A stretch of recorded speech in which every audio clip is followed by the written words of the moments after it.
So we're doing a brake service just because usually these slider pins here get seized, and then once these guys get seized, the pads don't squeeze, and then your pad inside here wears out.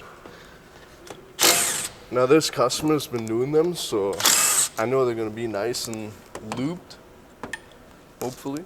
But let's see. They're all here, so let's see. Just see how stiff they are. And there we go.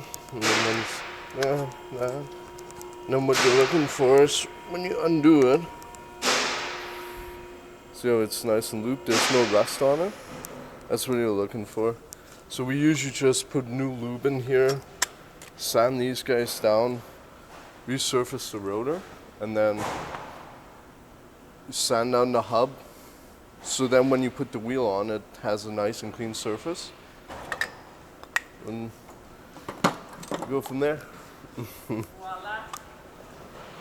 And how often should people have their brakes? 1 year or 16 to 20,000 kilometers, depending on how often they drive and how long, right? But we usually recommend them here at a year, usually. Every tire change. But I mean, obviously, if we see them that they're stuck, we're gonna recommend it sooner than later, because we don't want brakes wearing out and then all of a sudden you got no more brakes left going down the 417. That's not good. But yeah, and then all you're looking for is a nice, like this. So when the rotor sits here, the caliper, sorry, this guy here then squeezes on the back pad, like this, and then the whole caliper moves in like this to apply this pad here like this on this side. And that's why these have to be nice and looped up, because otherwise you can't make that connection and return. They're like springs with lubrication on them, if you think about it like that. Gonna loop this one. So now with these new cars, they, everyone says that the car will tell you when to service it. Not necessarily on brake services. It's mostly on oil changes and transmission flushes and stuff like that, right? But brake services are more for preventative maintenance than anything, right? Like we try to recommend as often as possible, like within reason. Otherwise, otherwise you get sticky brakes and that's no good. And then usually we go in here and we just grind down where the pad sits, right here and right there, to get it nice and shiny again. Just so then what we call the ears right here, like I'm gonna sand this down too, then the ears here, you get a nice and shiny surface, and if you get two nice and shiny surfaces, the lube will stick like the anti-seize.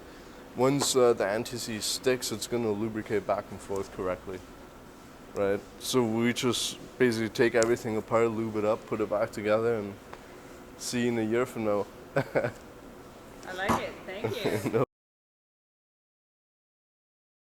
When you feel them sticking, like when you apply brakes and you feel a slight feedback in the pedal, no, because these have drum brakes in the rear, it's a different feeling than if you disc all around. If you disc all around, you would feel everything in the pedal.